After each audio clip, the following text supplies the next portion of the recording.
Yo, you too. What's good? What's good? Welcome. Brooklyn, what up?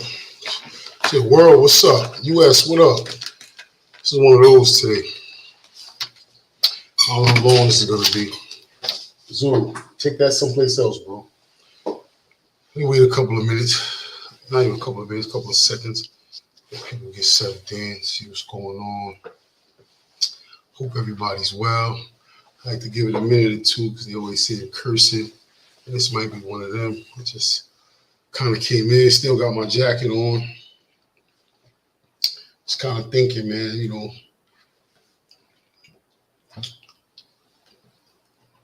people don't fight no more. It's kind of bothering me. So that's what we talk about tonight, fighting, hand-to-hand combat. You know what I'm saying? Yo, Hawk, what's the deal, kid? Brownsville in the building. What's good, boy? Talking about fighting, bro. People don't fight no more. Let me drop the link. People don't fight no more. Somebody told me earlier, Takeoff got shot because they knew they was going to get jumped. So, you gotta, nah, bro. I don't, peace, God. Black Cuddy, what's the word? I'm about to drop this link. Y'all can tap in. I want to hear from everybody. You know how I do. It's always an open floor. He said, they knew they was going to get jumped, so they had to back out and shoot. Everybody always said, Sonny, you got to understand. I don't understand what I got to understand. I really don't. Hopefully my mic is on. Let me get my mic a little closer. I don't understand what I got to understand. Dudes is not built for the circumstances that they put themselves in. Out the gate, they starting off bad.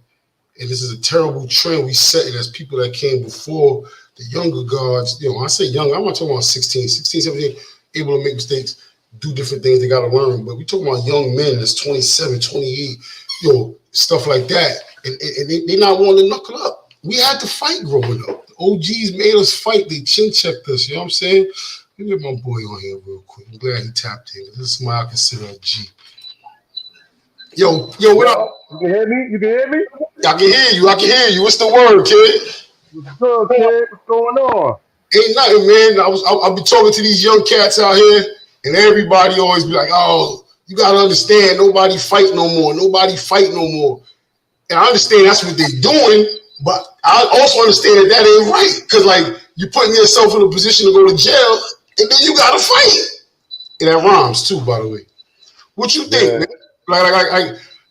Is it a lost art? Fighting is not something. Did you fight growing up? You grew up in Brownsville, right? What's crazy about when we grew up? We grew up watching karate movies. You know what I mean? We grew up watching boxing. When we had a fight on the block, my pops used to bring out the boxing gloves, and we had to fight in the middle of the street, and everybody would watch. So we had to fight. My uncle and aunt taught jujitsu. They still do to this day. And we had to go to that. So we had to fight. You know what I mean? And fighting was cool because, like I said, we grew up watching karate movies. So fighting was cool. We used to fight for fun, like play fighting. We used to slap box. You know what I mean? Remember, that was fun. you said karate movies. I forgot all about that aspect. I was thinking about wrestling. Yeah. Well, anything fighting. Wrestling too. Anything. If you had mattresses on your block, you go get outside and try to wrestle. Yeah. If you coming from karate flicks on Saturdays, they used to do the karate in the city. Yeah. And we used to go to the Deuce and watch the movies. That's what I mean. So we used to wear karate shoes, kid. You know what I mean? So that was fun. So and being nice with your hands and all that was a thing. It was what I mean? Respected. It was respected. Yeah. I feel like, there's so many lessons in what you just said. Like your pops coming out with the gloves makes dudes look up like, okay, big homie said we got to do this. One. Two, there's lessons even in the loss. There's lessons. Because if me and you scrap and you beat me, I live here. I can't go nowhere. I got to play ball with you tomorrow. So I got to suck up. It teaches me a little bit of humility. You know what I'm saying? It teaches me, keep my eye on your heart because, you know what I'm saying? This is how I'm going to get my hands up because he beat me last time.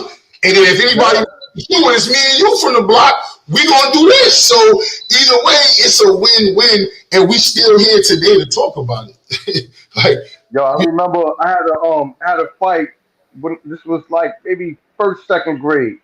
Had a fight with somebody on my block that's close to the family and everything. But you know, to us, it was a fight. Once you fight, it's over. We cool.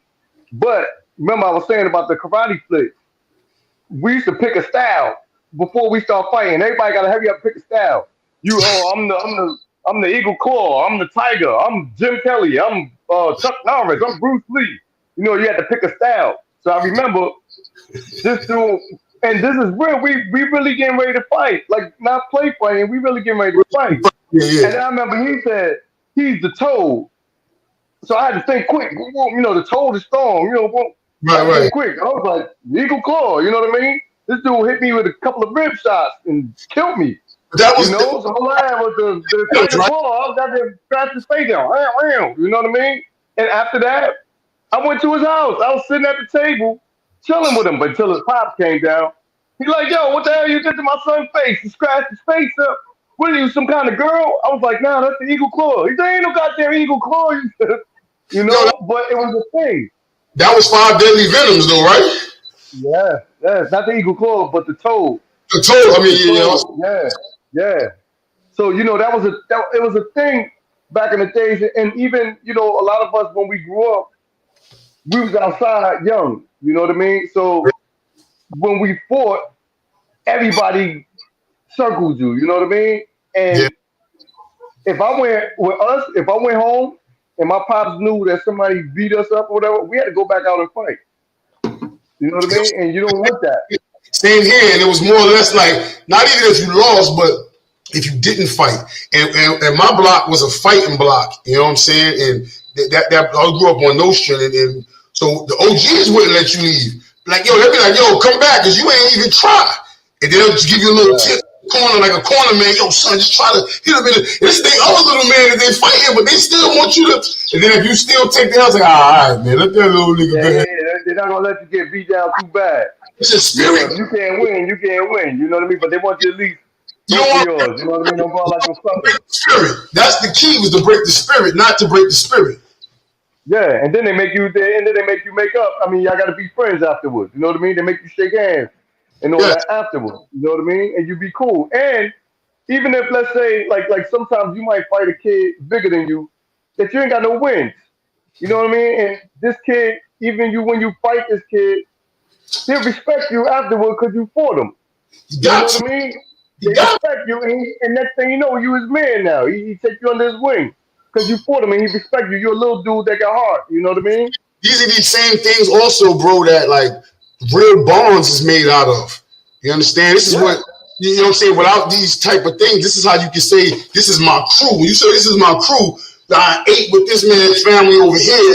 You know what I'm saying? Me and this Yeah. man fought every day in the summertime for a week. You know what I'm saying? Me and this man over here, this is your comrades. It's not a gang thing or anything like that, but this is your comrades, people that you actually went to arms with back to back with. So I think that's something that's lost. But I hate to hear people say like, "Oh, you gotta understand, you don't do that no more." Like this is like, you know what I'm saying? Like this is Half Moon Parts or something fashionable. This is something that, because at the end of the day, these young cats is killing each other, man, and then they go into jail. I can't imagine the issues that they will be having and they run into, because once you go to jail, you really got to, you know what I'm saying? You really gonna have to check in, and they really gonna have to knuckle up. And there's no weapons. Your crew ain't with you.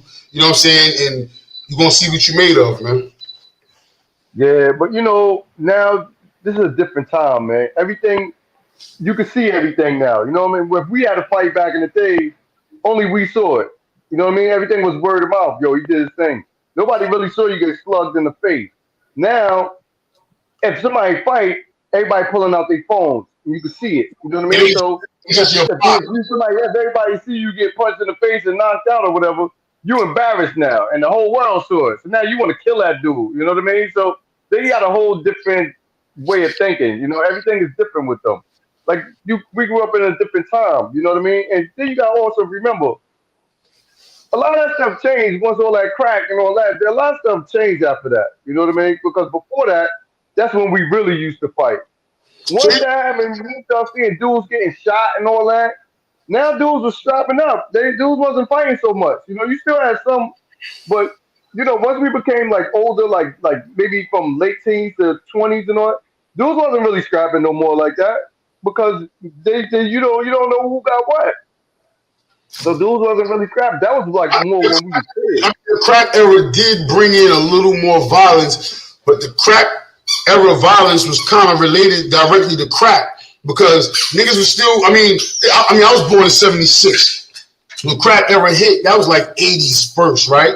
And then by the time, late '80s, it picked up and it was jumping and all of that. But we were still fighting during all this time. Because but that's our era.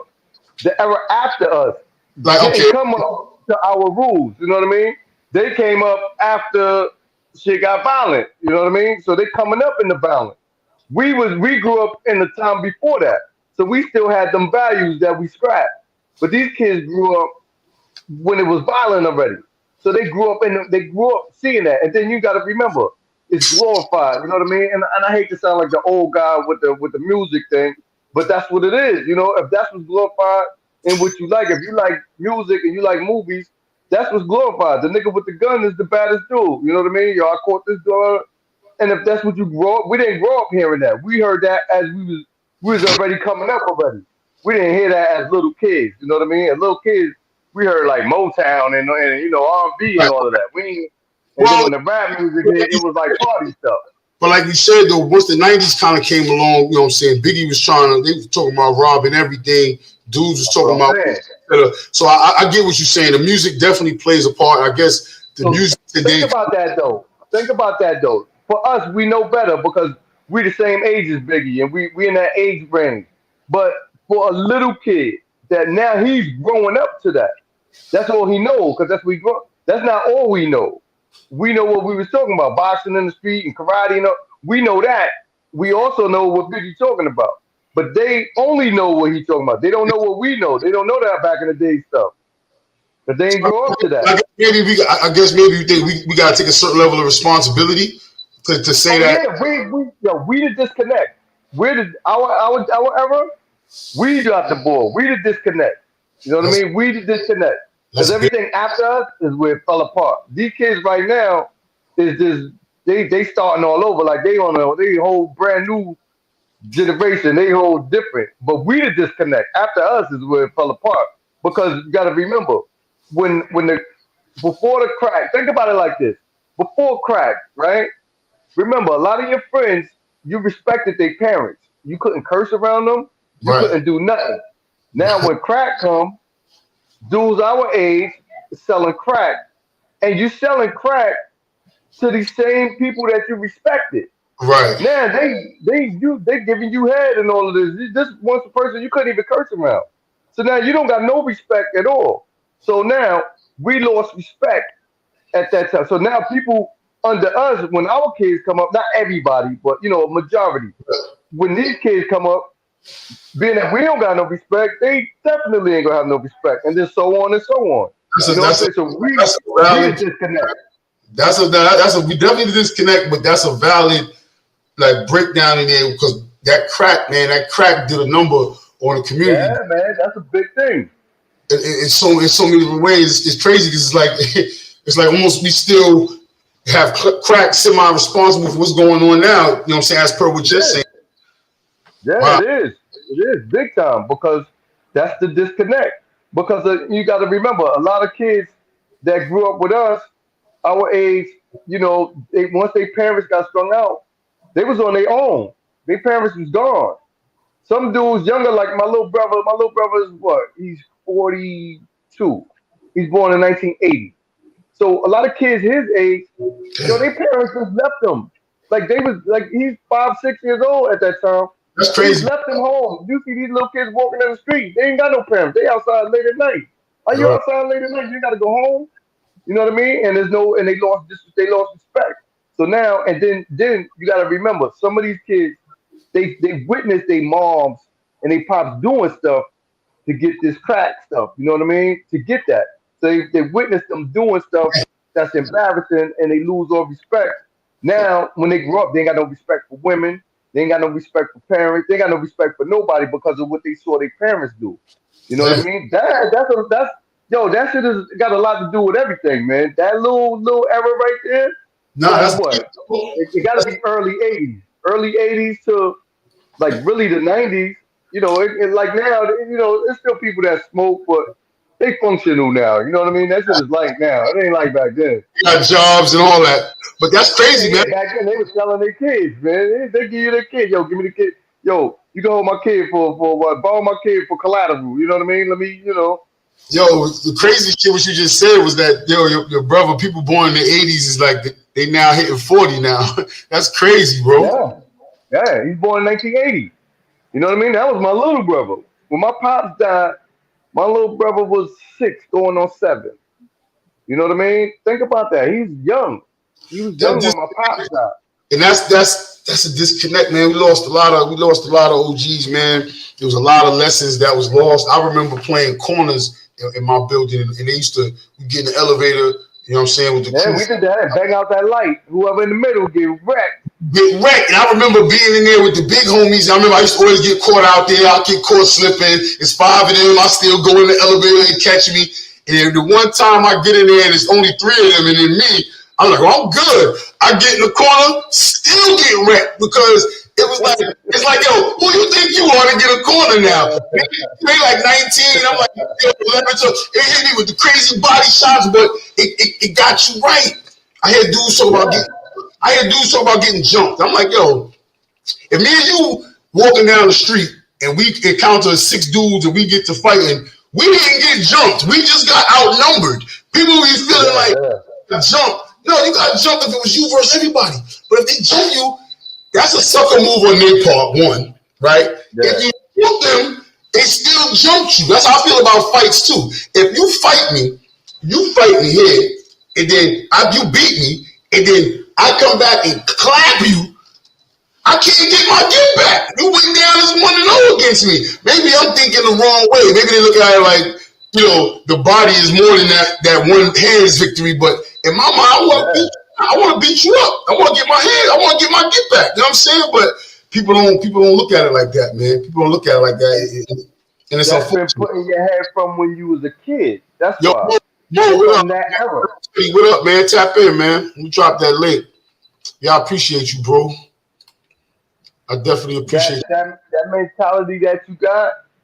That came from back in that era. You know what I mean? Now you got to remember the kids that want to clap or whatever. That's their era. It ain't they ain't watching no fighting. Who's the fighter right now? But see, remember, when we grew up, boxing was big. Muhammad Ali, Sugar Ray, all these two, Ernst Hagler. Tyson, big thing. Tyson. Who's now? Who they watching now? Boxing ain't popular no more. You know what I mean? Unless you die hard, but it ain't like it was back then. Yeah. You know what I mean? Like boxing ain't taking over your house. Like boxing on everybody. It ain't like that no more. So they're growing up in a different time. Yeah, back in the days, like the fights in the Super Bowl was always the biggest thing in my grandmother's crib, bro. Yeah. The big joints. There's always a fight. Always a fight. And now, what it is? I don't know if it's me. Like I said, man, sometimes I hear myself talk. I feel like I'm getting old, man. But this is the dumbest thing in the world. These niggas be saying, send me the Addy. Yo, I say this all the time, bro. Why would I do that? Yo, let me tell you something, my dude. Out here where I'm at, right? Out here where I'm at in NC, right? Sad story, bro. Young man came out here, I know the girl or whatever. Her brother come out here. He get into something mixed up with the streets, trying to get put on or whatever. He gets into some beef with some dudes online, like, you know, whatever he looking for, he found it. He said, yo, I guess they got the beef, and they said, yo, drop the Addy. So I guess when you don't drop the Addy, you not real. He drops the Addy. Yeah, you drop the Addy. I don't know dropping that shit. He drops the Addy and they air him out, though. The whole house. They pull up, cut the lights, and air him. Yo, I'm about to do that. Wait, hold on. I'm about to pull my bro up. He actually trained in some fighting, and I'm glad he tapped in. Hold on. Yo, peace, God. Peace. How you, man? I'm good, man. How you feel? I feel great, man. I ain't got no complaints, man. I'm here with my young lion, in the gym training right now as we speak. That's good, man. That's good, man. Yo, let me ask you, man. How many young lions do you come across that actually want to train versus the ones that you might have to seek out? Are you finding? Not many. Not many? Nah, not many. This is actually my nephew right here that I'm training now. for the amateurs and the pros. Most of my clientele are pretty much older people that just want to get in shape. Some bring their kids with me because they want their kids to learn how to fight. Some of my comrades bring their kids. Like I train my comrades' whole family, all his sons, his wife, his sister, his daughters. Right. So his sons really want to get involved in it with the potentiality of going to the amateurs and the pros. But for the Right. most part, it's mainly because honestly speaking, these young ones, man, that I've encountered in the field in which I'm in, that I've been in for some time now, they ain't got it like we have it, girl. Yeah. They ain't grow up with it around them like he said, coming from kung fu movies and watching wrestling and watching boxing. First thing we want to do is fight each other. Like, does somebody get hurt? Damn near. Wait, hold on. Let me see. I just pulled the guard in real quick. Not to cut your wisdom. Hold on. Let me. Sure. Yo, Sean, peace, man. What's up, brother? How you feel? I'm all right. You hear me good? Yeah, I hear you good, man. All right. So, I don't know if y'all remember me. I'm a Vanderveer nigga from the 60s, all the way 70s, 80s, 90s. Oh, okay. All right. Yo, you know I'm what's Super's, crazy? I'm Super's cousin, Troy Donovan, the whole family, Laura Jean. Remember, I got these glasses. Let me ask you a question. Nigga, What was the difference growing up? And you say you coming from Vanderveer? What year? 70s? You said? Yeah, 70s. I was born in the 60s, though. Would you say you seen the fighting and the shooting start and transition around the crack era? No, before that, about 74, 75. And just what was it drug related? You think the tone just changed? What would you attribute it to? Is the blending of West Indians and Americans in Vanderveer at that time. When when the rosters came in, like around 73, 74. Around that, I'm talking about the 007 time, before the 22s. I witnessed it. So I'm just giving a little brief history of like with Vanderveer going up. Right. That's before 77. 77 it was a mixture. The 80s, like you could see like who dominated certain things, like between 78, 79, 80. Then 83, exactly the Payhays, and then it transformed to VIP. And all that you saying the shooting started a little earlier. I mean, I feel like growing up, like my bro was. Nah, that shit started in Veer. All that shooting in Veer, that shit started around 74, 75. Interesting. I mean, the niggas that started that stuff, because I was there to witness that. I was front page, 1354. So all of that. I have relatives that was involved. I mean, that's how I hear front page got the name too, because it was always on the front page pretty much. Well, yeah. When they started getting the front page, that was mostly late 70s, 80s. Yo, That's when it got. That's when it was really dangerous. It was like Harlem and the Bronx. so you say so pretty much the way you make it sound, like the West Indians bought the shooting then, because if everything was squabbling before that. I don't want to say I'm talking in jest, really, but I you know what I'm saying. But I'm just saying because there was still a lot of fighting going on in Flatbush. Yeah. It was mostly. It always started fist fighting first. It was never weapons first. Right. It was always toe to toe first. Always toe to toe first. And if it escalates to anything else, it's always knife. After knife is a fucking gun. Yeah, I mean, No, bat. Stick or bottles. Yo, I definitely appreciate you, bro, for tapping in, man. Definitely, and Popeye, he knows me very well because my grandmother raised him, as a kid. Oh, So really? he grew up in the same house. Yeah. Mm-hmm. Well, you said 1354, right? Yep. 1354 front page. Yeah. I'm the nigga that used to work at Lenny's back in the days. Okay. With the Chinese dude. Definitely. Yo, I appreciate you for tapping in, my G. Definitely, anytime to support the link. Yeah, man. I'm about to let's see. I'm about to pull I don't know what the hell. Yo, peace, yo. Salute, salute, salute. What's what's going on? How you, man? I'm good, bro. I'm good. Peace, peace, peace, love. You already. Yes, sir. Where you tapping in from? I'm in Harlem right now, but I'm originally from Farragut in 26. They used to call me Billy Badass, you heard? Okay. Yo, Farragut in 26, yeah. we talking about fighting, man, and like how everybody's shooting and quick to pick up the gun, and I don't know your age bracket. You know what I'm saying? I appreciate you for 37, tapping in. 37. Yeah, so you about in the same range. You know what I'm saying? A little younger than me, so I could appreciate that. Spread your wisdom on that, man. Let me know how you feel about like where it changed, why it changed, and how we can get it back. Honestly, it's the music, you heard? Like, I ain't gonna hold you, man. Like, I noticed like an influx of kids, like just recently, like after the pandemic, you gotta remember all them 14-year-olds is now 17, 18-year-olds, you know what I'm saying? Like 16, 17.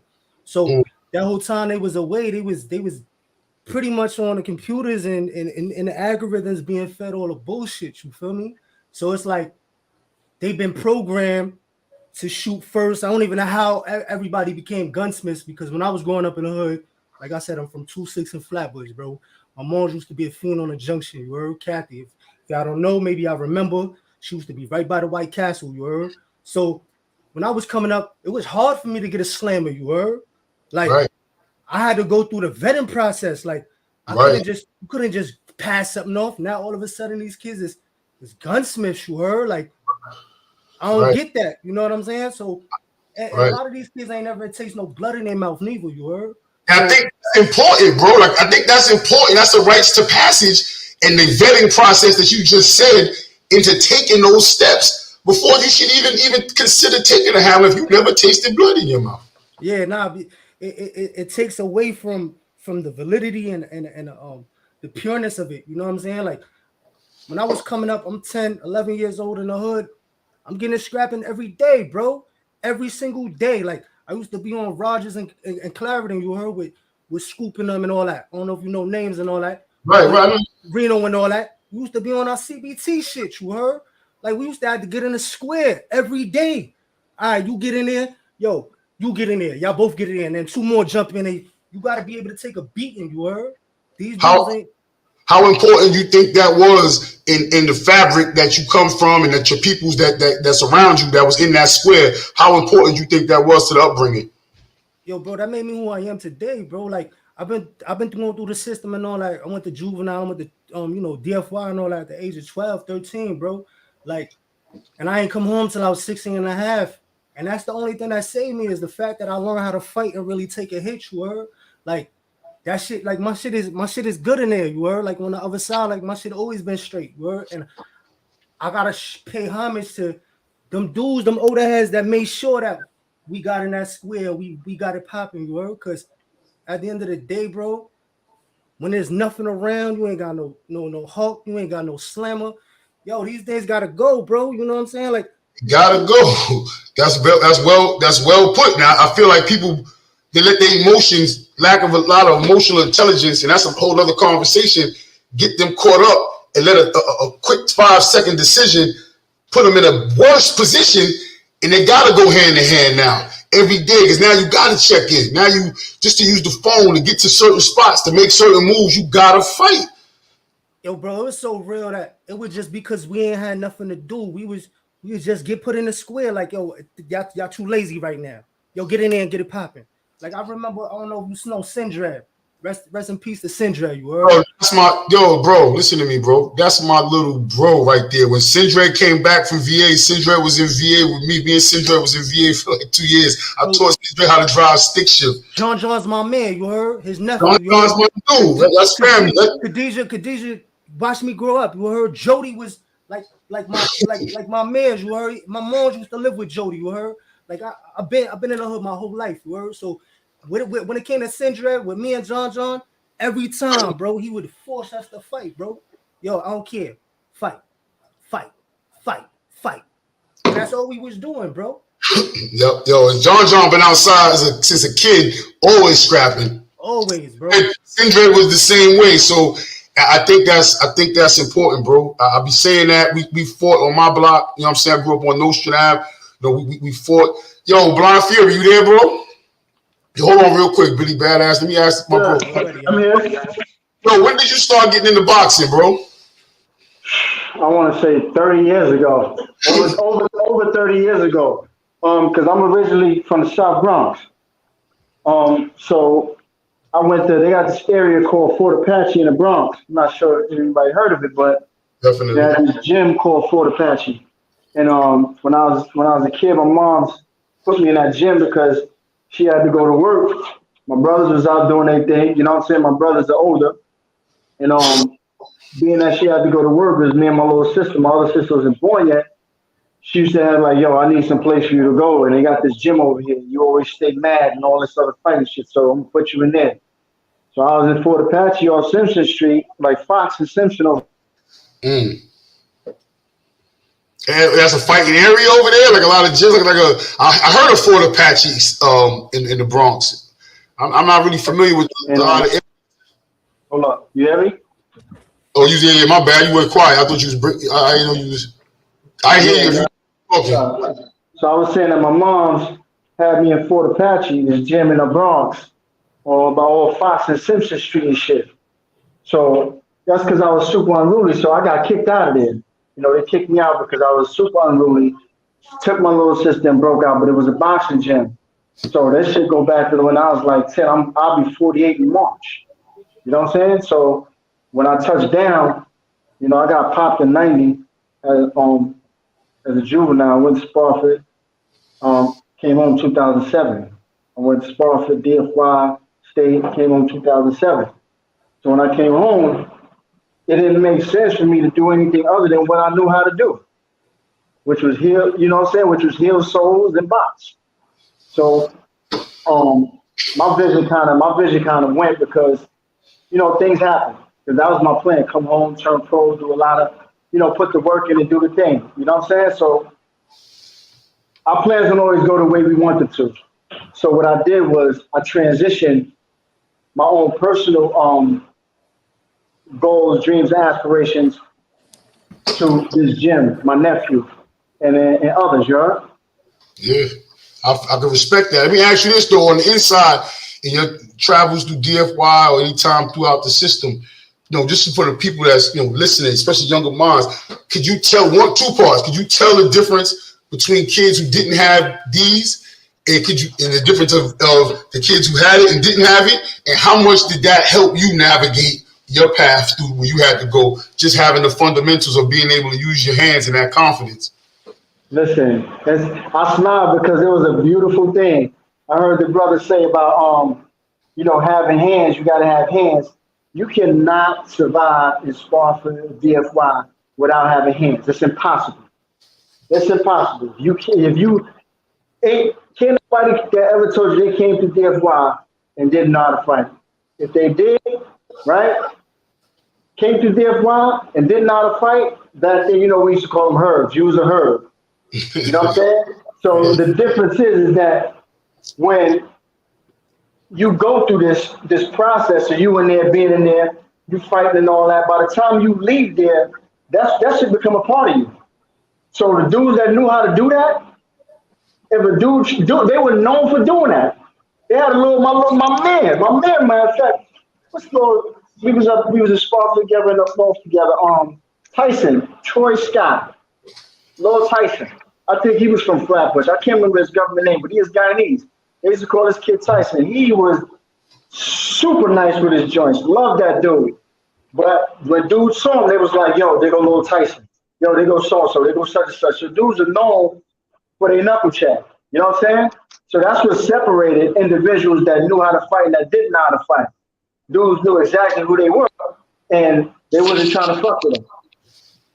You know what I'm saying? Yeah, that's my sentiments right there. Like, you knew the fighters because it's like when they pull up, it's like, you know, if this is going to be a problem, you better pack a lunch. You know what I'm saying? Or just know how to maneuver, because these cats nowadays just not knowing how to maneuver, just in the fight, out of the fight. Like, most of that shit is mental. You know what I'm saying? Most Yeah. of that, and they lose the mental fight before they get to the physical fight, and wonder why they got to pull a pistol out. Now they fighting 25 to life. They hold shit because they didn't know how to do this. Yeah. A lot of dudes didn't want to do it, man, because they was afraid of being embarrassed. And that's what reminded me, these young kids today, these young adults today remind me of some of the cats from back in the days that was afraid to fight. They didn't want to take the beating and be embarrassed. You know what I'm saying? As a man or as a male, they didn't want to be embarrassed. So these dudes nowadays, they backing out the hammer before you even think about swinging on them. You know what I'm saying? Yeah, so you think my man he was just here. He was talking about the Chinese movies and all that. How much of an influence that was crazy. I didn't even think about that. We grew up going to watching the Chinese movies and boxing and all that. Yo, Pop, what up? Yeah, Channel 5.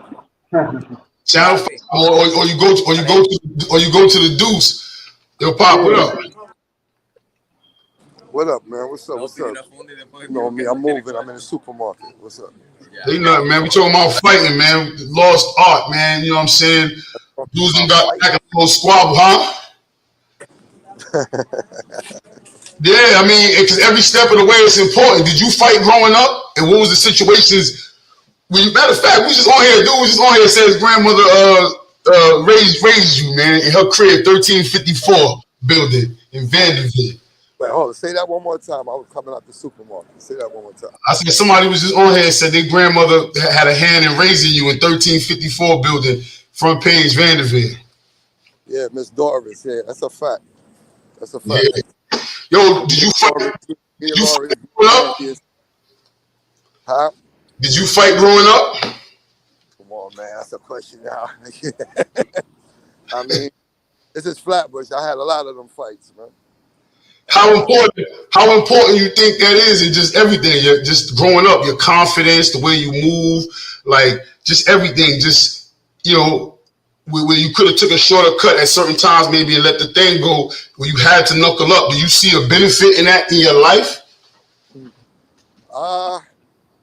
Yeah, I did.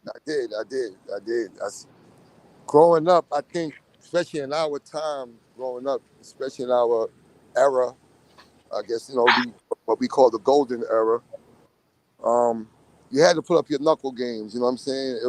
That was like the most important thing. It was before guns. It was before, I mean, you had the knives, you had the bats, you had the chains, you know what I'm saying? Whatever a nigga could hold on to. But the guns was really like the most last thing to really touch at those times, you know what I'm saying? And you had to put your hands up. That's what bro just said. You go to the fist, the knife, or the fist, the bat, the knife, then the gun. You know what I'm saying? By the time the gun came out, you know, it's like Brian Fury just said, there's a certain level of respect that already came. By the time you get to all that, it's like, you know what? I mean, usually, sometimes, I would say majority of the time, gun will come out is when a person is more scared of the person that they're trying to deal with.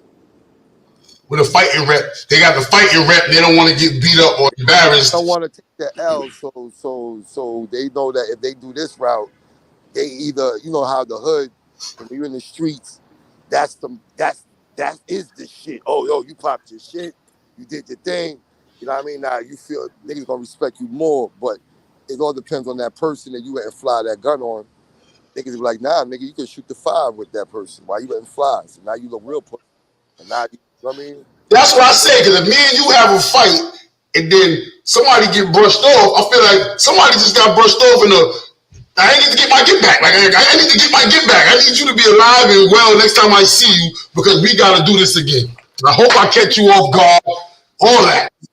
I don't want to say on that level that niggas was stinking, but I want to say it was just more like, you know what I mean? Like I just said, you know what I mean? I think it was just more nervous. That's why he went and got that tool. Or he felt so totally disrespected that, you know what I mean, he had to get that thing to get his revenge back. You know what I'm saying? And sometimes the total disrespect ain't really total disrespect.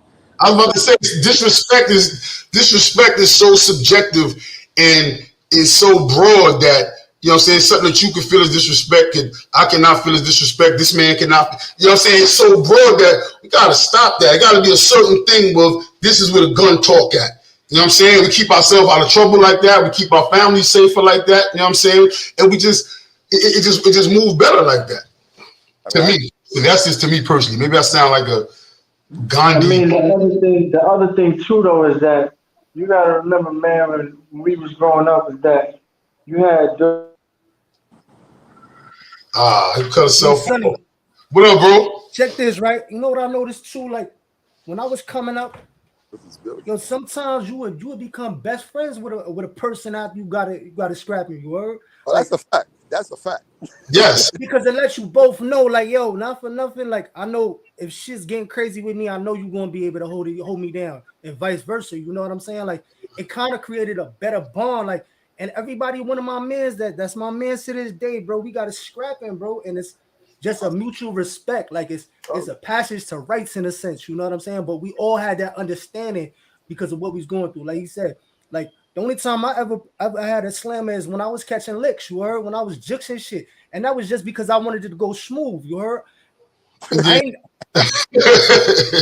Yo, that's true though what you said earlier though, because you had to get vetted at certain points to even get a slammer. Everybody didn't just have a slammer. You had a slammer, one slammer to a whole block at one point. Whole block. Or a building got a slammer. It's used, like you said, for a jokes or for this or for that. But for this to be, I don't know. No. Y'all saying some facts here. Y'all saying some facts that what goes on.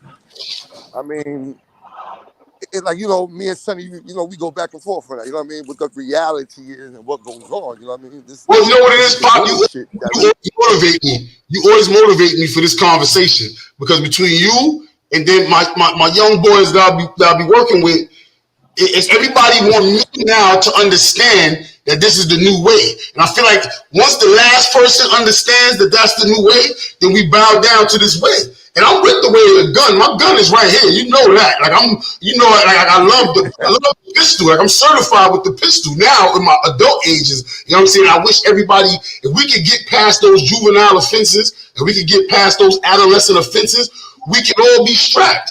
I understand the New York state laws don't promote that as much, but it's a free country. We can get out of New York and get mad guns. Like, I promote that. You understand what I'm saying? But I don't promote it for each other. That's real, Pop. You know that. Anybody look on my page, anybody that know me know if I got on pants, I got my pistol with me. So, but I fight you with it. You know what I'm saying? I have no problems doing that too. That's for my family. That's for my household. That's for stopping a deadly threat only. That's not for disrespect. That's only for stopping the deadly threat.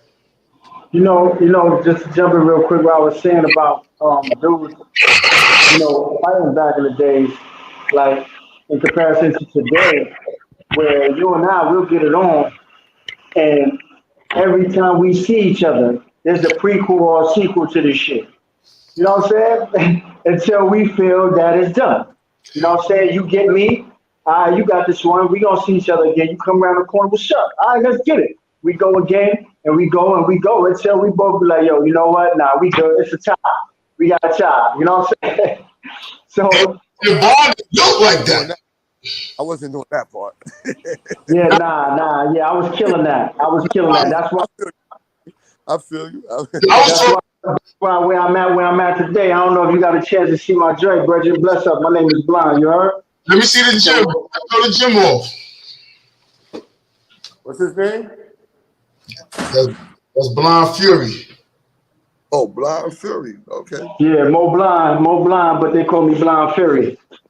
Okay. You the joint? Salute you for jumping on the platform. No doubt. Salute. So this is the joint. This is my gym. You know what I'm saying?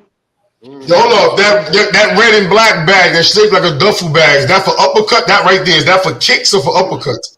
Straight uppercut bag. This is the champ right here. Get used to him. What's his name? Austin the Attitude Smith. Got you. Where your gym at though, bro? This is it right here. You see it. Oh, you saying where at? Yeah. In terms of location, it's in the Northeast Bronx. Oh, got you. You heard? Yo, Blind, you got a ring and all that? Nah, this side is under construction right here, and this should be done by the end of this month. Yeah, that's No nice. That's a ring. nice setup, bro. That's a nice setup. Thank you. No ring. It's all that gritty guttural work go on here. You heard? Right. When we want that ring action, we gym hop, Morris Park, Gleason's, all the spots. You know what I'm saying? So I'm getting my nephew ready right now for the amateurs and the pros next year. You know what I mean? But he's young. He's 20 years old. He from that young crowd. But the difference between him is that when these young boys run up on him, it's gonna be strictly fishy. You heard? Right. Rastafari. Yeah, Ali Selassie the First, Empress Reserve Minute, one perfect balance, One King. perfect balance, King. Bless up. What's going on? You know the vibes. You know, I just wanted to tap in, man. Yo, Ace, let me ask you a question, Ace. I feel like you a certified street dude. That's what I feel like. I know you a certified street I'm dude. retired, brother. All right, the certification is still good, bro. But that's why I'm asking you this question as a retired, certified street dude. How important you think knuckle game is, man, to your character, to your protection, to everything, bro? Well, listen. That's mandatory, brother.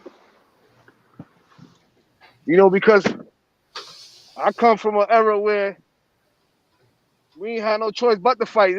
I remember when fights were set up that I ain't even know about. Motherfuckers be like, yo, you fighting today at 3:00. Where you from? We shooting the 5. Yo, Ace, where you from, bro? Bush, man. You know what I'm saying? I'm from the Vanderbilt side of Flatbush, bro.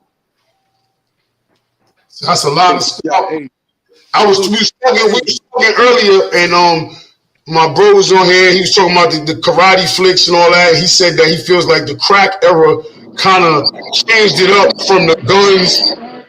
Background is that from the guns from the fighting to the guns. But then another brother came here. He said he was from Front Page from the 70s, and he said that he seen that transition happen a little early. When you say that transition happened, Ace? The transition happened from what? From more fighting and gunplay over more serious shit and drug shit to just gunplay, just overstepping on shoes and just airing shit out for no reason. Yo, Tiz, peace, God. Can you hear me, Sonny? I can hear you now. No, I'm just trying to figure out what you said, brother, because I can't hear you, man. When do you think the transition happened from the hand talk? Hold on. This nigga Ace, we going through that. Nah, damn, son, what you said? Yo, because the brother was saying earlier that even Billy was saying earlier the same thing like Papa. He was saying that everybody fought just like you, and then but the brother was saying earlier that he seen the wave happen with more gunplay, especially in Vanderbilt and Flatbush in the 70s more so when the West Indians came into play. Not saying the West Indians was the only ones shooting, but that's when the stakes went up, I guess, when the guns started going off more.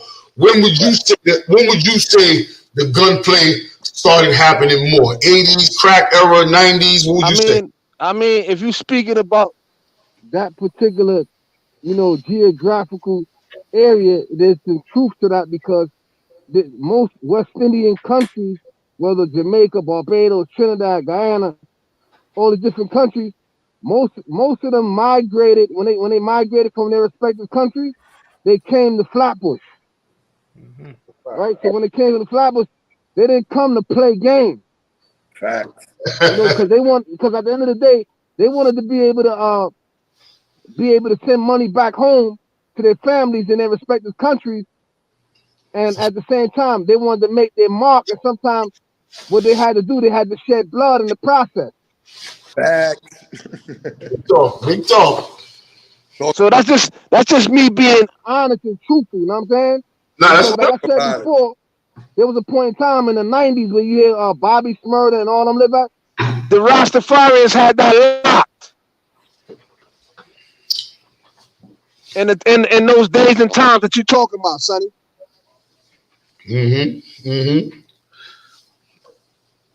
So so you saying what's that? That's like you talking 80s them when they had the Wilmore boys and all that going on over there, Rutland style, all that was going on like 80s. I knew that was about that. Ace, tap back in. Nah, but the topic that you're talking about tonight, yeah, the fighting part that was mandatory. If there's anybody that you're gonna talk to from a time that we come from, the 80s, the 90s, the 70s, the 80s, and the 90s, they're gonna give you that answer. Yo, bro, Pop, the dude Billy just said, yo, I never even met someone before, right? He starts talking, he's telling me, you know what I'm saying, his joint about what his perspective on the fighting thing. You know what he say? Yo, I don't know if you know Sindred, but Sindred used to make me fight every day. I'm like, yo, Sindred is my bro. Sindred, man. Sindred is fighting every day. Oh, man. I mean, but I want to hear from people like Billy. Where Billy from? Where you from, Billy? Flatbush in 2-6. You heard? Farragut in 2-6. Oh, word? That's where you from? Yeah, I'm in Harlem now though. Born and raised, or you just moved out there? Nah, I've been out there since a youngin', since like the age of like 6, you heard? I went to DFY when I was like 12, 13. So I've been stuck in the system. My podcast is called Stuck in the System, you heard? Because I originally I got taken away from my mom. She was heavy on the crack. You might know it. You might have seen her on the junction and all that. Kathy, redhead, you heard? She used to fuck with Jazzy and them, you heard? Damn. I know that name. That's why I gotta call Loco. That name is. I don't even want to. Loco could give me more. You know what I mean? I used to be out there. I ain't be out there. He's up with Khadijah, all that. Khadijah, Cody and all of them, you heard? Spraga, all of them, you heard? So, I grew up in the hood, but I ended up going into the system at a young age, word. So I ended up staying in that shit. I caught a little charge when I was 18 for a gun charge. And then I came out, I went right back in for another fucking charge. So let me ask you a question. That's good you said that. You got caught with a gun, right? We're not going to get into that story, but you get caught with a gun for whatever reasons you had the pistol. Mm-hmm. How much fighting did you have to do for carrying that gun after that, during that charge, during that time? How much fighting did you have to do? Like as soon as I got to the island, I was what? 18. I was 18, 17, 18. Oh, that was an island. That was an island gun charge, or the that's the island gun charge. That was an island. But when I got locked up when I was 13, yo, bro, as soon as I went to Spofford, bro, like I was in a group home before that, so I was going through mad shit in the group home. The group home is just like DFY without gates and all that.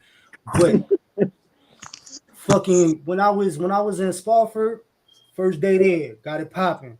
Then when I went from Spofford, I went to Crossroads. From Crossroads, it was fight night. You heard? Like every Friday night, we was getting it popping. Like, and then I went back to Spofford, and then that's when I was in B2 Ballers with Lee Dog. He had the house and all that. He was a CO, but he made sure that he was like a Sindred. You heard? Like he made sure that he had his crew that got it popping. Like we were going there, we would get it popping just for fun. Hold up, Sonny. You telling me? So you talking about the same Sindred that we talking about? Yeah, Suleiman. So this is the guy that you just said that Suleiman had fighting everything? Yeah, it was him and John every day at Khadijah crib. Hold up. I had to see him. Billy badass, bro. I'm the only white boy in the hood, other than Billy that used to go 30 seconds. I'm the white boy. Big up to my man Mouse, yo, Mouse. Mouse too, yeah. We got a couple of more white boys. White boy Joe, we got Mouse. Yeah. You know what I mean? I think James is out there too on 34th, and Jay. I definitely gotta know your face. I gotta go look at your page. I can't look at your face. Yo, what's your YouTube channel, bro? Stuck in the System. Stuck in the System. Yeah, everybody go hit that Stuck in the System. Support it. We gotta support all Flatbush platforms so we can make this platform. Listen, man, I got the idea out of the world, man. I'm about to start this. Yo. No ideas of the world right now, bro. No ideas for the world right now. Jeez, we talking about fighting right now. You know what I'm saying? Yeah, listen, man. Let me get a fight. Let me get a Popeye fight story. Man. You know me. I don't like to talk about I me. know. That's why I said that. That's why exactly why I did that. That's exactly why I did that. About me. I don't want nobody. But since we talking about We Are Flatbush and We On Flatbush circa 19 XX podcast, that's the next thing moving. My fight stories, man, I have so many, and if you know me, I got so many. But the one of my You know my favorite. You know my favorite. one of my best ones. Hold on, before you say yours, I'm gonna say one of my best ones is rest in peace to my man Kerwin, Coach K. Once again, rest in peace to Coach K, my nigga Kerwin from the Junction side, VIP General. I had a fight on my block one day, and I see the dude. You know what I mean? I wanted to get busy with, get fighting with, and trying to push I'm pushing the line. I'm with Kerwin. You know what I mean? Kerwin's a little bit bigger than me, and I wanted to try a new style on the dude. I wanted to try this new style that, the niggas was doing from back in the days. I used to always see do. I don't know if y'all ever heard about a 52 pickup. Of course. You know what I mean? So, as a young whippersnapper, I thought I could do it. You know what I'm saying? And if my man K was here with me right now, he would tell you, he would laugh right now. He would be like, yo, the nigga Popeye trying to do the spin. He said, Popeye over there spinning, but he moving so slow. He said, homeboy is about to knock me out. By the time I turned around, homeboy. The backhand spin joint? The pickup, you try to do that shit and be like, like that.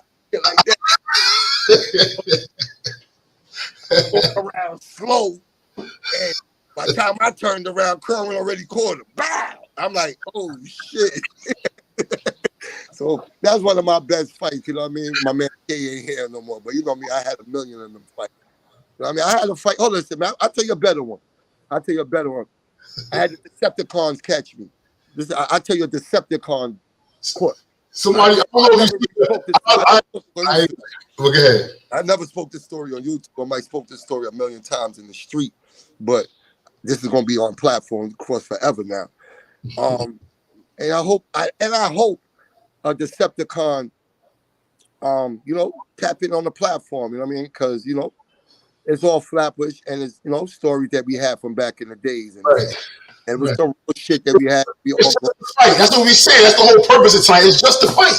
It's just bang shit, but we was at each other's necks like how the Bloods and the Crips was back in the early days. That's how we was VIP against DSEP. So, and we was only really beefing with the DSEP in the Flatbush area, which was by South Shore side. We wasn't beefing with the DSEPs in Brownsville, East New York, or anywhere else. We were just really beefing with the DSEPs by South Shore. So, because of that, I went to Tilden, and I used to hang by Madison every morning, Midwood, the Junction, do my little rounds because I got kicked out of Sheepshead Bay and I had to go to Tilden. So I had seen a DSEP Friday in Kings Plaza Mall. Me and KB, at the time, my girlfriend and KB's wife now, Daphne and Sean. I'm walking in the mall and I see the nigga as I'm walking up the steps. So when I'm walking up the steps, I see the nigga, but I thought he didn't see me. So I was like, oh shit, I got one. I got me a DSEP. You know what I'm saying? And I tried to creep up on him, but he peeked me. Kabir didn't see what I was doing because he walked the opposite way when we got up the steps. So when I ran down on dog, I had an ice pick. And I ran down on him, trying to get him. He threw his girlfriend on me. He might not want to attest to this, but this is facts. He did what? His girlfriend into me. I had my ice pick and I went to poke him. He took his girlfriend and spun her and threw her into me. But I knew his girlfriend. Her girlfriend's name was Kathy. She could vouch for this. And so he ran. I chased him. He jumped out by Sabaros over there on Avenue U. By the time I got to Sabaros Avenue U, he was by Home Depot. He used to run track. All right, cool. So I was like, all right, cool. These are all facts. The niggas can never, if they want to contest this, we can contest it. I mean, it's facts. So over the weekend, me and Mark, rest in peace, Mark from FBK, me and Mark now was going to Tilden. I told Mark, yo, we got beef. I know they're going to look for me. Let's get to school and stay in school. Do not come out of school because they're going to swarm on us. They used to outnumber me hard at Tilden. We was like 5 deep and they was like 50 deep. They outnumbered us in Tilden. But we never ran. We stood tall. So when I got off the bus on King Highway and what's that, Tilden, where Tilden High School is at, when I look to my right, I'm on the divider part before I get into the one-way to the curb. And when I look to my right, I see the nigga with a bandana, and I see like 2 other niggas coming. And they all have bandana, but the nigga first, I see him first. I'm like, oh shit. But how I recognize him, his name was Alex. They call him Alex or Alex, whatever like that. He walked with a little type of tippy toe limp. So when I seen that, I said, oh, it's shit, him. It's the same nigga I was chasing. Okay. I said, fuck. I said, yo, Mark, listen, run. As soon as run, because we outnumbered. I already see what it is. And Mark, God bless the dead, he can't hold his weight. Younger than me, shorter than me. And I'm like, yo, dog, we outnumbered. We got to run. Gotta get out. You know what I'm saying? So I ran. Me and Mark out running. Long story short, I almost collided into Mark.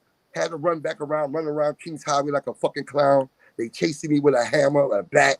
They swung at my head. I missed it. I ducked. Back in the days, I was wearing a Guess Farmer suit. If you know about that, Guess Farmer rap going around. I had a brand new brand new sneakers, book bag. You know, you got brand new clothes. Everything is tight. So I'm running, swinging at me, boom, boom, boom. I get to Tilden. I'm trying to run to the school. I'm like, yo, listen, I got these niggas from a good margin. I don't know where they at. When I turned my head, bah, they caught me in my face. Bah. Boom, pop me in my face with a pipe. Boom. Turned around, niggas shot me in my face again. Boom. I ducked that. Tumbled around, right? I mean, I could go on for days, man. No, but look, there's so many jewels in that story, Dre. Yo, today, if that story was that story, there's like 6 points in that story where somebody would have been dead. It'd have been a shootout. Somebody would have been dead because you could have turned around. They felt like you could have turned around and shot. They probably feel like they could have shot you for running. Like, the fact that you say, yeah, because you know what I'm saying, we stood tall, but then like 2 sentences later, I'm like, yo, run. Yo, because you know when to hold them and you know when to fold them. You have to know the difference. These decisions are critical. That's crazy. Like I said, I could go on for days, especially when it comes to D-steps. They caught me plenty of times. They try to catch me plenty of times. But they only caught me really that one time. That one time, the only time they really caught me. They surrounded Tilden High School. How much did that make you? How much did that add to your character or how you felt, how you moved? Like, don't you think that adds to who you are? Because I feel like you could have ended the story before the story is written. Listen, as we look back at it today, at the time, it is what it was. At the time, to look back at it today, yes, because you're alive today. Right, you answered your question. Who it made me? Yeah, I came through trials and tribulations of some tough, rough times, and niggas is out. Just imagine you going to school and you got 40, 50 niggas. If you know about the Decepticons, they was out there in front of Tilden looking for me. Transforming 40 niggas. You know what I'm saying? So just imagine that. I'm only in school with 3 of them. Me, Kabir, and Larry. And Webby. You know what I mean? So it's 4 of us against 40 niggas. This is every day. Every day. You know what I'm saying? So just imagine that. And, hold up. I'm not finished. And I had beef with Brownsville niggas at the same time. And they had the school. They had the school on lock. So just imagine, I'm beefing with Decepticon and we beefing with Brownsville. They told me they was gonna get at you too, boy. The Brownsville niggas, my man's and them from Tilden, they said they're the court, they're to edge your ass out, Papa. Oh, yeah. That's a fact. He's not lying. Yeah, them niggas, you know, a lot of them dudes, my man. I'm keeping it 100, Sonny, because but that's how my dudes. Works though. That's how beef works though. I mean, beef. I don't know. Cause my man was on here earlier. He said it was a lot of fighting going on, but yeah, nah. Brownsville beef could definitely end a different kind of way, man. They had the whole Tilden projects in that school, bro. Listen, he ain't lying. Them niggas, listen. Brownsville projects. Brownsville was like a hop, skip, and a jump to Tilden. Right. These niggas would make a fucking phone call, and all of a sudden you see 1,000 niggas in the school. I ain't saying outside. There's 1,000 of them niggas in school. You be like, what the fuck? is going on? What the fuck is going on? Right? How all the niggas got it? The niggas like Mamo, Kasim, Mike, Twin, who else? Pork Chop, Mousy. And Papa, Kasim, that's my guy. I know that, my nigga. Man, good. I ain't telling no lie. We had our tension in school. You know what I'm saying? We did. We had some real tension in school. But he could tell you for a fact, I never folded, I never ran. It was a fact. But they was on my heel. They was on my heels. He told me. You know what I'm saying? They was on my heels hard. If any opportunity they would got to deal with me dirty, they would have did it. They would have did it. You know what I'm saying? And they was coming. But see, I think a lot of this that goes on now, especially in the celebrity rap world and stuff like that, comes from a lack of those experiences. That's now, I was going to say that, Sonny. I was going to say that. I was definitely going to say that. Better speak. Because I noticed, right, when it comes to a lot of these youths that's coming through, right, and they just jumping in, they jumping off the porch without no kind of vetting. I appreciate the fact that like dudes like Sindred and Scoop and Reno and all these older heads, they made sure that we knew how to take a punch and we knew how to give one. You heard? Like that was mandatory, right? Now a lot of these dudes is being indoctrinated by ain't no older heads that's really like schooling them. You feel me? Like there's no big homie that's real right that knows how to orchestrate shit and really put dudes through the vetting process. So what they doing is they getting all this information and they getting all this go time from the music, bro. Like the indoctrination is so real. Like them old heads, like even before us that was talking that tin hat bullshit. You heard? Yo, indoctrination. Yo, watch what you watch and watch what you listen to. You know what I'm saying? Be mindful of what you absorbing because it could take over and lead you to a life of fuckery. You know what I'm saying? So when it comes to like indoctrinating these kids now, like I said, when the pandemic hit it was like they had nothing but time to download the bullshit. They wasn't in the street. There wasn't nobody out there really like, yo, do this. Y'all get it popping. Throw these gloves on. Or whatever the case may be. It was just, I'm going to be numb. I'm not going to feel nothing. And I'm going to watch it on this. I said that the other night. Niggas ain't have a daily life boot camp. You know what I mean? Facts. We talked about that the other night. You know what I mean? We was living a daily life boot camp, but we didn't even understand what we were going through. It was like Karate Kid, wax on and wax off. We was in training of and we didn't even know we was in training up. No, that's a fact. You know what I mean? So that's what is they missed. They didn't get that. Generations after ours didn't really get that no more. They lost that connection, and that's where everybody's saying, "What happened?" Like we don't know. If something happened, like when the Fugees got independent, when Haiti got their independence, and Fugees took off and shit. Niggas like, yo, how the shit happen? You know what I'm saying? Like it popped off. The best way to look at it too is like when you got a litter of pups, you heard? Like you could tell, like whoever's handling them pups, you're gonna be able to see who's who and what's what, and you're gonna be able to put them in and see what they're about. Like none of that is happening right now. Man, I like that one. Yeah, like that's real. Because you know what I'm saying? Like, love it. because like right now it's like a whole bunch of young boys that's they got the heart, but they don't got the sense. And in a weird way, they don't even got the heart because it's easy to pull a trigger and not have no attachment. You know what I'm saying? It's easy to do that. Like my first time I got a knife, Haitian man Teddy, I was getting jumped on the block on a regular basis, bro. Like my fist wasn't doing nothing. I was getting jumped all the time. Haitian man came up to me and gave me a little hawk. Yo, start poking everything. I just started around stabbing shit, you heard? And that's how I got to that level. But that still was part of boot camp. That's part of the boot camp. That's sad to say, but still a part of the boot camp. Like Sonny said something to me the other day, and I'm repeating it so much.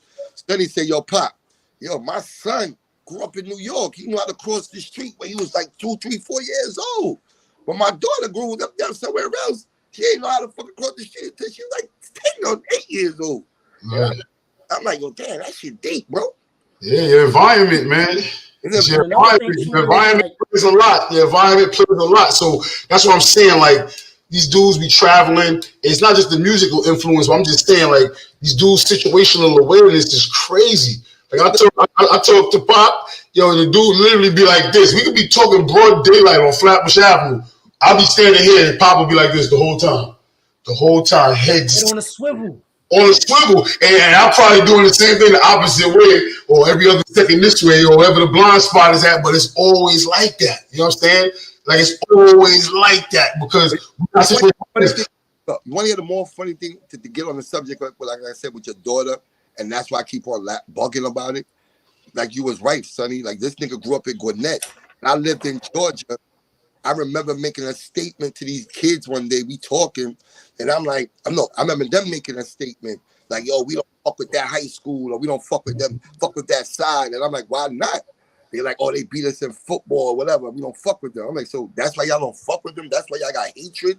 I said, imagine going to the junction after school at 2:30, 3 o'clock, and you got to interact with over 10 high schools and junior high schools.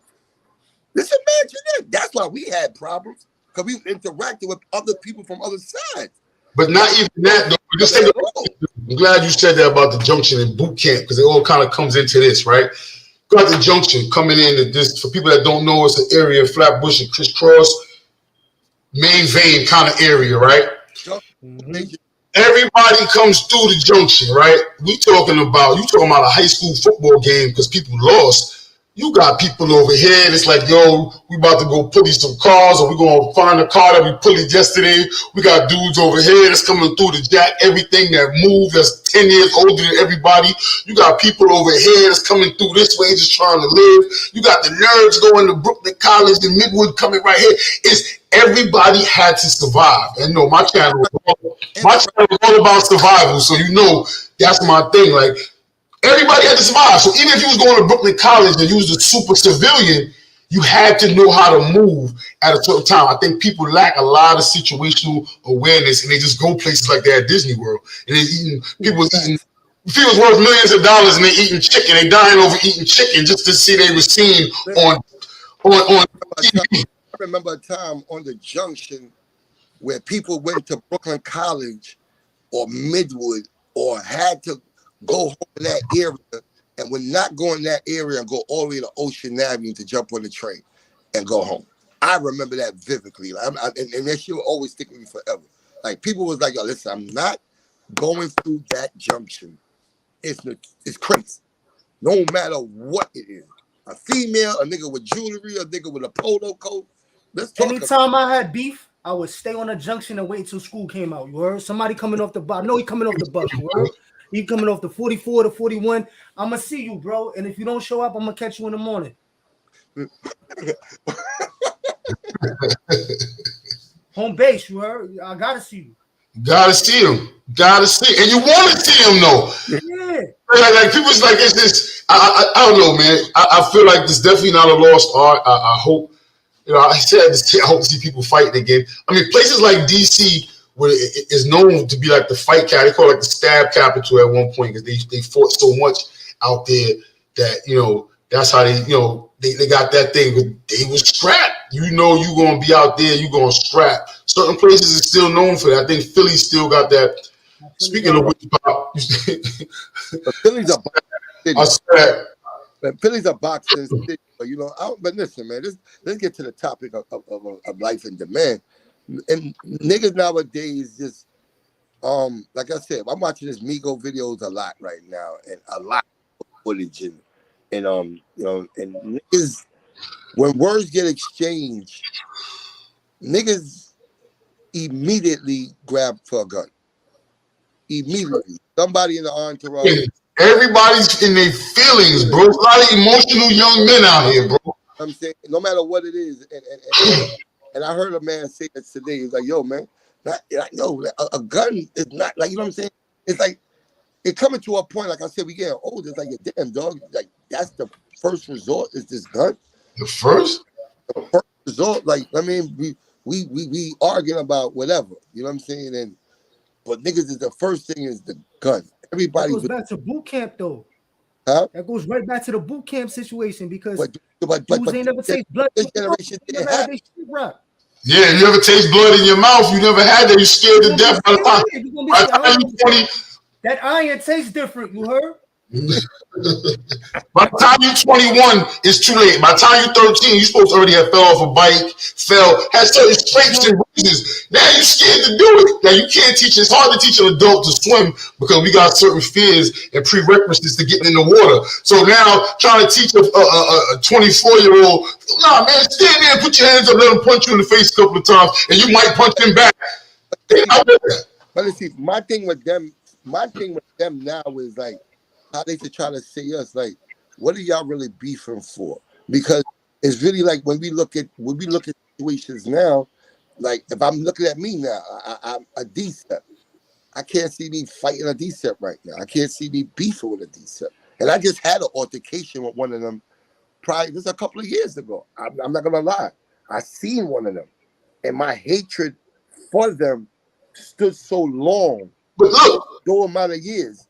That was probably some bullshit too, though. What was that over? What was the original DCEP beef over? Well, I can't even tell you. Well, I really can't tell you. Exactly. That's the point. But that's the point. But the point. Yeah. That's the point. When I seen this man, I automatically, my girl was with me. And she had to be like, yo, bro. She's like, yo, babe, what the fuck are you doing? You here with the kids. Like, what are you doing? Like, I really blacked out when I seen a DCEP. And I'm ready to go at war 5 years ago, or 4 years ago. That's feelings, bro. And I had to stretch my hand out. I was like, yo, bro, nah, we ain't doing this. Because I like, yo, what the fuck I'm doing? Because it was just my hatred against them niggas. I had so much hatred. You know what I'm saying? And it never went away. And you don't even remember why. Huh? And I don't remember why, because and then when you think about all this gang culture and thinking about gangs and all this shit, you hear the same thing. These niggas is tripping. I don't want to disrespect no gang culture on the West Coast, East Coast, wherever you're at. But you know, I mean, only you know what I mean? You saying you part of this set and you don't like this set for what reason? You don't even know yourself. But something that happened 50 years ago. Something that happened 50 years ago that you don't even know what it happened about. So you riding on something you don't even know about. That's what bugs me about. That's what, so it goes back to me now. I spazzed up, but I had to catch myself. So why these dudes can't catch themselves? You know what I'm saying? Yeah, that's a good question. What's stopping brothers from catching themselves before they catch your body and catch a life sentence? Come on, man. That's into that feeling. The feeling of being violated. Because if you missing the aspect of getting it like this, because if you get it, say, yo, you coming up, yo, let's get it popping. The old heads be like, yo, shake hands and shake that shit off. It's not even that serious. But Billy, I'm not even gonna be funny. Sometimes it's old heads doing the same shit, my nigga. Yeah, that's a big problem. We can chalk that up part of the problem too. You know what I'm talking about. I know exactly. I know that. The other day we had a situation like that, but I'm like, yo, bros, what are we doing, bros? Tell me what y'all doing, bros. Y'all saying y'all bros. What are y'all doing? This don't make no sense, bro. And bro was like, you know what, P? Yeah, you're right, man. I'm like, yo, bro, this don't make no sense. What are we beefing about, my bro? It doesn't make sense. But that's why I say big homies is doing it, little homie, and don't get it twisted. Sometimes I do it. Sometimes I do it. You know what I'm saying? So I'm guilty for my own shit, but I try my best to catch myself. I try my best to be like, evaluate my own self and be like, you know what? This shit don't make it. You know what I'm saying? Like somebody told me one time, yo, it's not snitching when you at work. I'm like, what you mean it's not snitching at work? If I tell on somebody that's snitching, like, nah, nigga, if nigga ain't doing his job, why the fuck you holding his coattail so you can get fired with him? You know what I mean? I'm like, Mom, hey, what's good, baby? Chi-Town, what up? That's my guy from the Chi right there, man. I was just in the Chi, man. That's another city, man, that I would think is known for a lot of fighting, and it's a lot of shooting. I think DC was like one of the last cities that was still fighting, man. Fight. Tap in. I want to hear how I shot niggas. They're steady shooting every day. Like, well, just like every LA nigga and everything, but like it seemed like the Chicago, the staple of the shooting shit. So That comes into the military aspect. What aspect? The military aspect. So you got to remember, a lot of them dudes or a lot of old heads come from the military. You got to remember, Vietnam was a big thing. Like, I've been raised by a few Vietnam vets, you heard? And Right. it's different.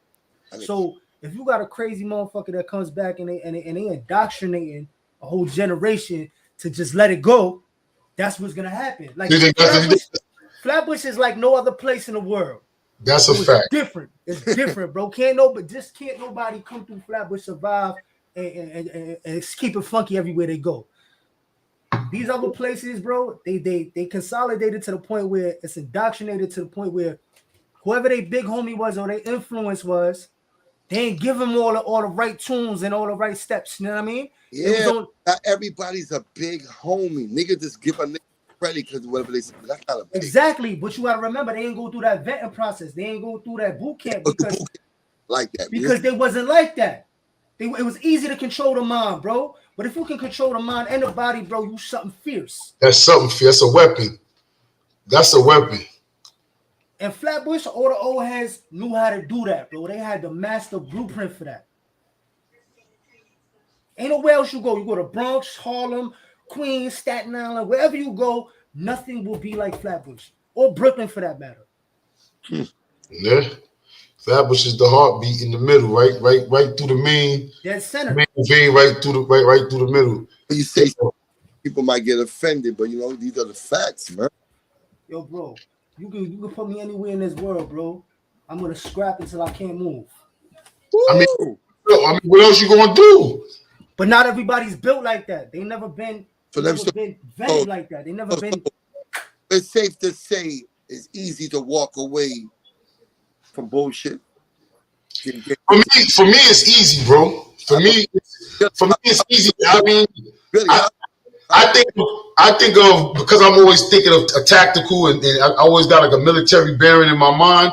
I always pre-think scenarios to make sure nothing happens that's out of my control. You feel me? You're not scared of them. You're scared of yourself, bro. So I feel like when I move, it's so many scenarios that's beneath me, bro. Like, I always like the staring. I was never into that. You gonna stare me down? Like, I don't even see you, bro. I'm God in the flesh, man.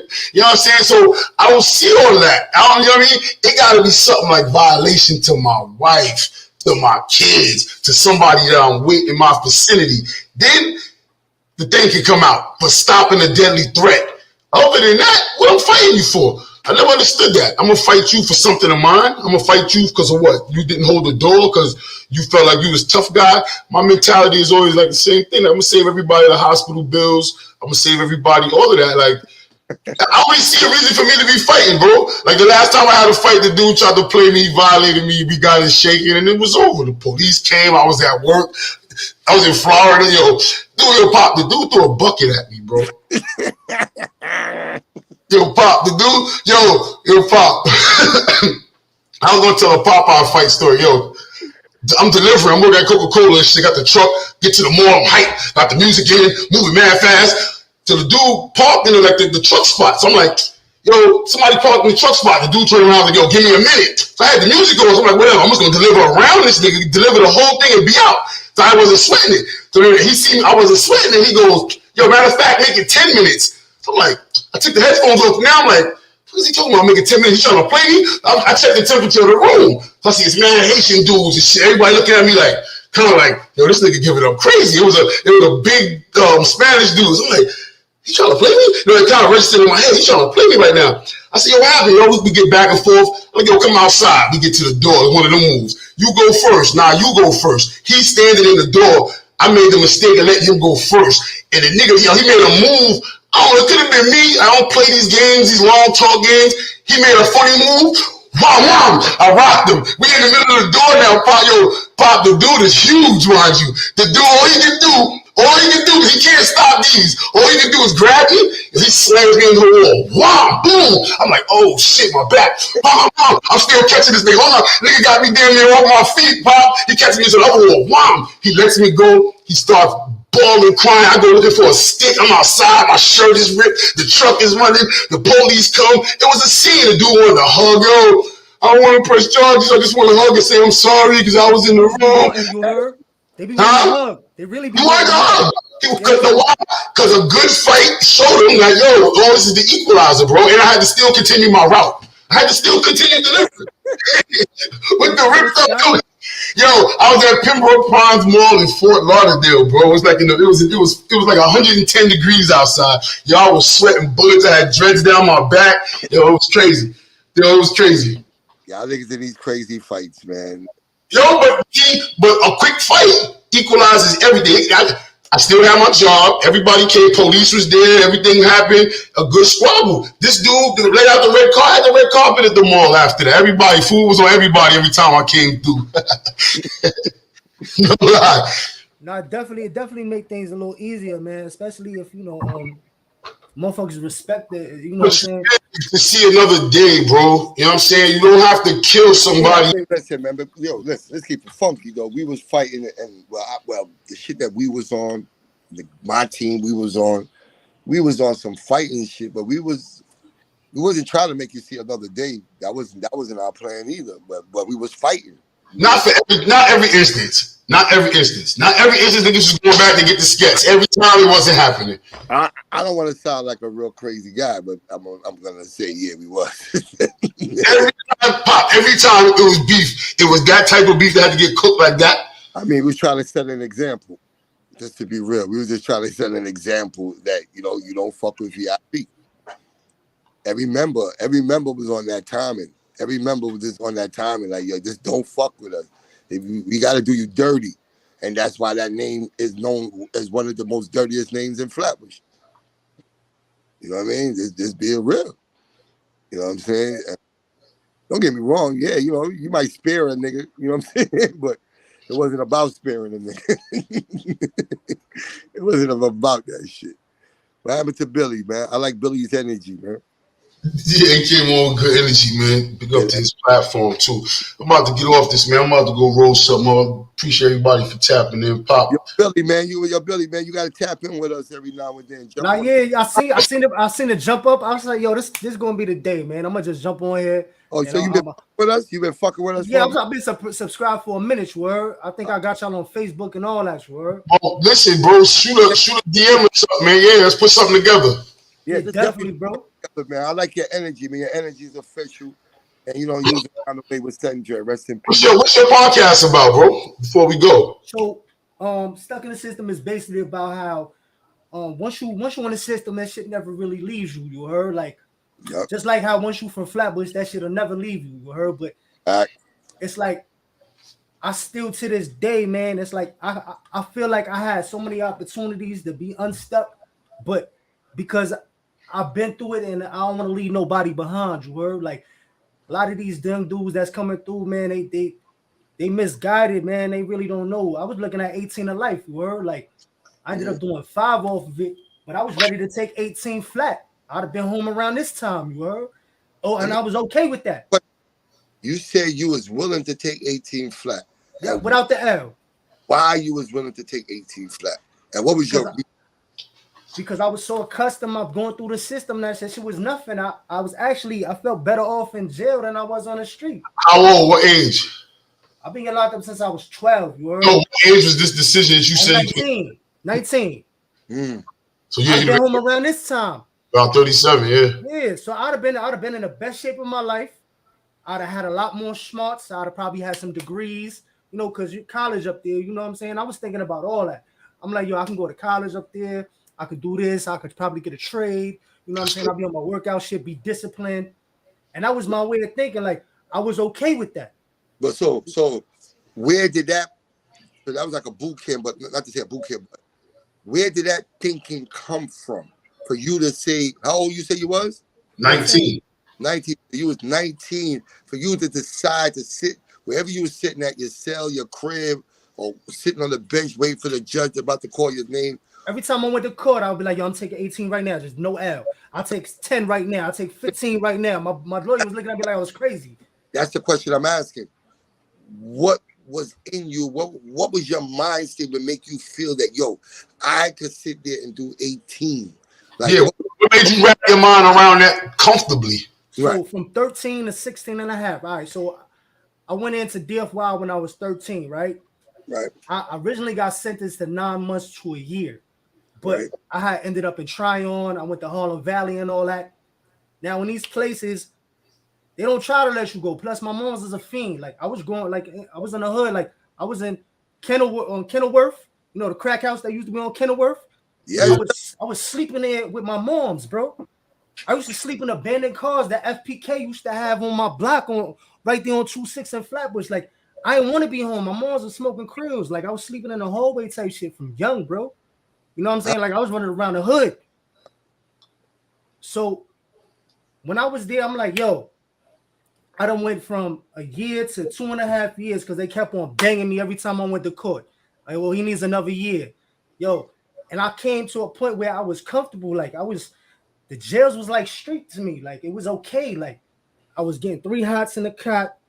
I was getting, a little bit of commissary. I was able to do my fighting shit. Let me ask you a question, bro. Not to cut you off. What's your background? I'm Irish and Scottish. Oh, you got a fucking fighting in your fucking blood. Yeah, that's Hold up. me. You heard? Shit, Irish and Scottish. That's the whole fucking Braveheart movie, ain't it? That's like Braveheart, right? It was Scottish. It was Scottish versus I think it was the Scottish versus the Irish. But question though, was that a problem? What was the like? It's not a lot of white dudes coming up that was coming through the streets like that, man. It's coming up, in the bush and just different neighborhoods in Brooklyn at that time. Did you find that you have a problem with that early? I'm gonna tell you something, and this is crazy. You heard? The first time I found out that I was white, cause I was in the hood. You heard? I love it. Stop.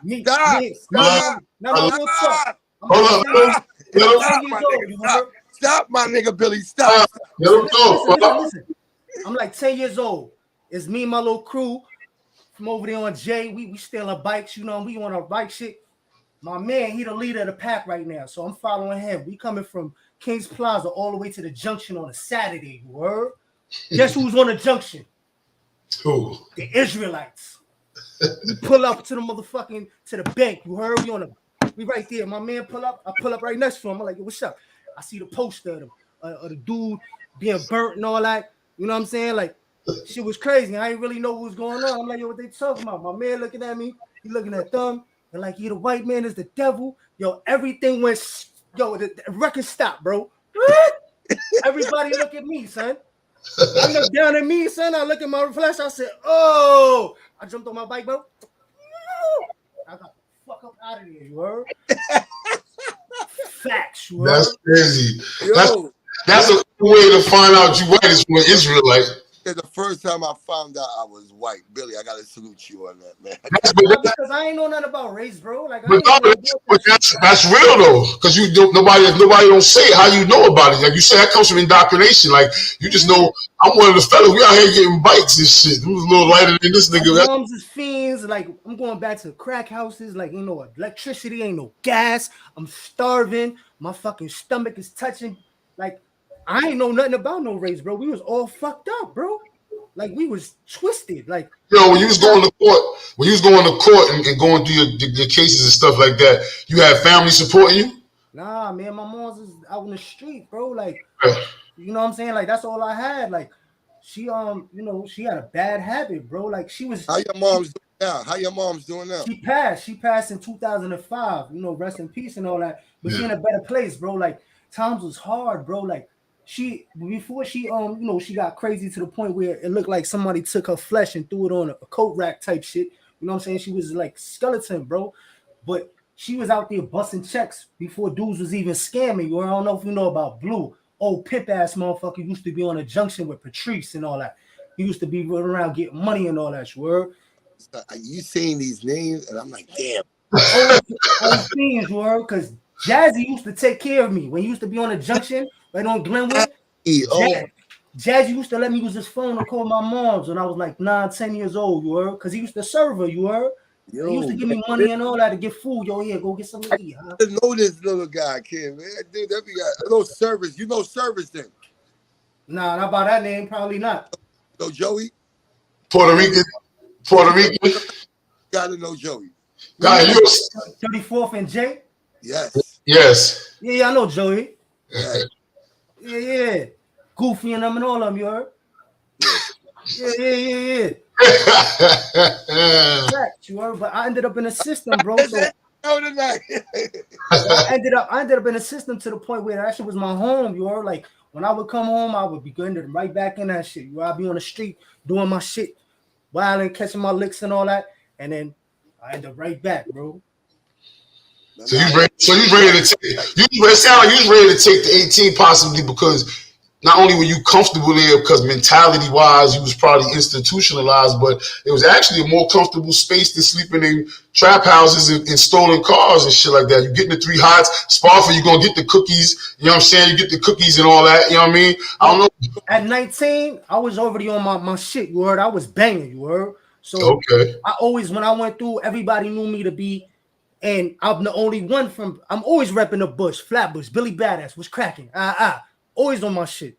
So that's always been my comfortability because when I go in there, it's like motherfuckers know who I am. I'm ready to get it popping, and it's whatever. I'm not with nothing. I gotta ask you, bro, because you said you was ready to take the 18, right? Now you know you saying that you affiliated. You know what I'm saying? Not no more.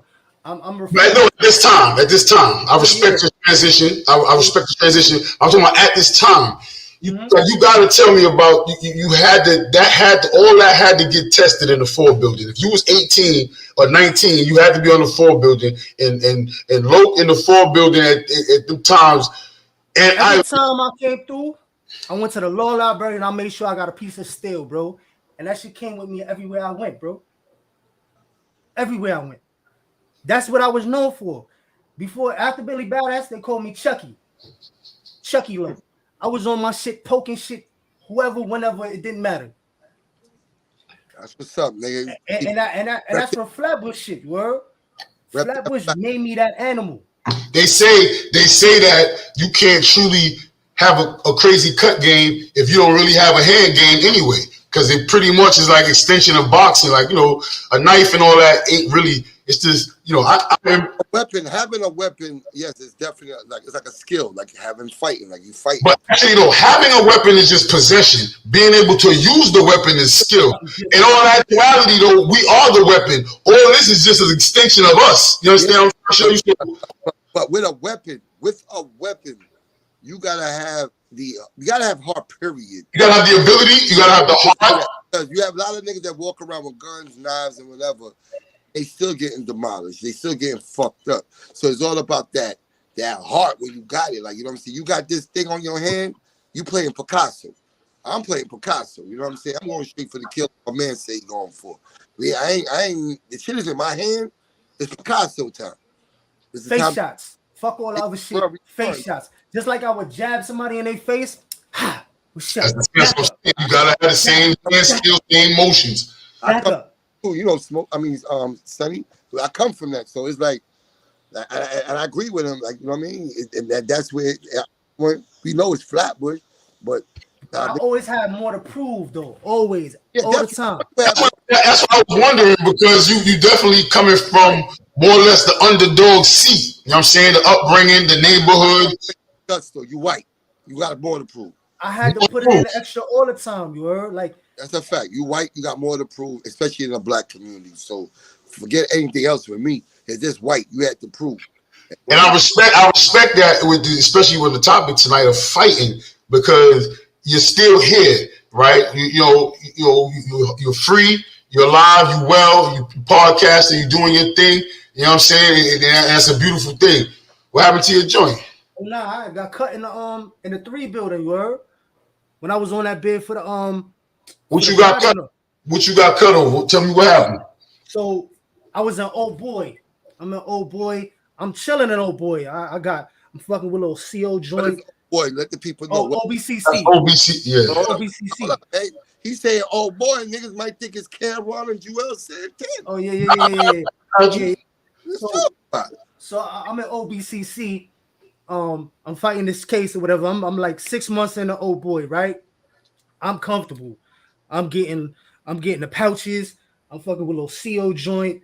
I'm chilling. Everything's good. They packed me up and they sent me to the 3 building. So I'm like, yo, how do I get back to old boy? Like, I don't want to. I was good over there. Like, I don't want no change right now.